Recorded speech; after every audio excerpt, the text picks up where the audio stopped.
জেগে ওঠেন, নিজের কর্ম করেন, জীবন যাপন করেন। এই ঘুমের মৃতপ্রায় স্থিতি কাটিয়ে উঠে জীবন যাপন করতে শেখেন। এটাই হলো প্রভাব সূর্যের প্রকাশের। এবার এই প্রকাশ যে সূর্যের থেকে পাই, তিনি কি করেন?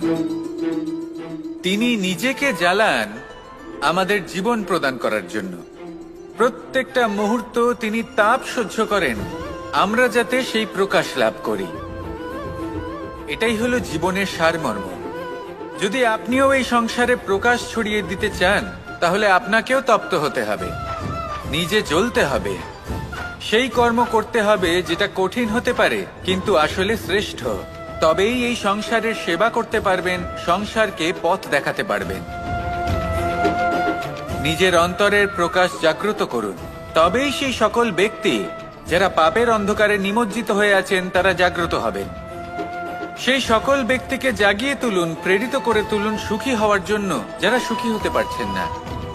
সেই সকলকে প্রেরিত করুন সাফল্য লাভের যারা সফল হতে পারছেন না। নিজের অন্তরের সূর্যকে জাগ্রত করুন, চারিদিকে শুধু প্রকাশই প্রকাশ হবে, জীবনই জীবন থাকবে, আনন্দই আনন্দ থাকবে। আর এই মন বারবার প্রসন্ন চিত্তে বলে উঠবে, রাধা রাধা। আজ আমরা দুই ধরনের ব্যক্তির বিষয়ে কথা বলবো। প্রথম জন হলেন যে প্রয়োজনের থেকে অনেক বেশি পরিমাণ ধন উপার্জন করে থাকেন।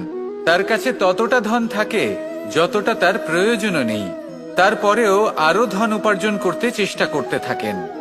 সকল সম্ভব চেষ্টা করেন, সকল সম্ভব কর্ম করেন, তা সে উচিত কর্ম হোক বা অনুচিত, তাতে তাদের কিছুই যায় আসে না। তারা শুধুই এই সংসারের সকল সুখ ভোগ করতে চান, সকল স্বাচ্ছন্দ্য লাভ করতে চান। আজীবন তারা প্রচেষ্টাই করতে থাকেন। এবার এই করতে গিয়ে তারা ভারাক্রান্ত হয়ে সমস্যার সম্মুখীন হন। এনাদের সমগ্র জীবন এই চেষ্টাতেই চলে যায়, জীবন যাপন করার বদলে। অন্যদিকে আরেকজন ব্যক্তি যিনি জানেন তার প্রয়োজন কতটুকু, আর শুধুমাত্র সেই পরিমাণ ধন অর্জন করেন, তার থেকে বেশি একটুও নয়। উনি যদি দুবেলা খেতে পান, মাথা গোজার ঠাঁই পেয়ে যান, সেটাই পর্যাপ্ত। তাতেই তিনি আনন্দে জীবন যাপন করেন, না কোনো বৃথা চিন্তা করেন, না কোনো বৃথা কষ্ট করেন। এবার আমি আপনাদের জিজ্ঞেস করব, এই দুই ব্যক্তির মধ্যে আপনি কোন ব্যক্তি হতে চাইবেন? বেশিরভাগ মানুষ এটাই বলবেন যে আমরা সেই দ্বিতীয় মানুষ হতে চাই যারা সন্তুষ্ট। কিন্তু যদি মন দিয়ে দেখেন, আপনিও সেই কর্মই করছেন যা প্রথম ব্যক্তি করেন।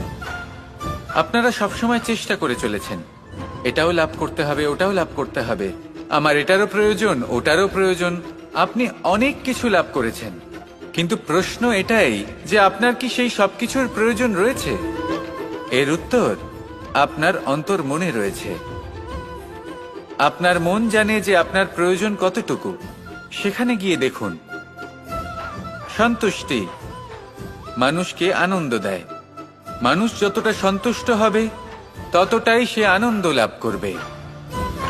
এবার আপনাকে এই সিদ্ধান্ত নিতে হবে যে আপনি কখন আর কোথায় সন্তুষ্টি লাভ করবেন, কত কিছু লাভ করার পরে সন্তুষ্ট হবেন।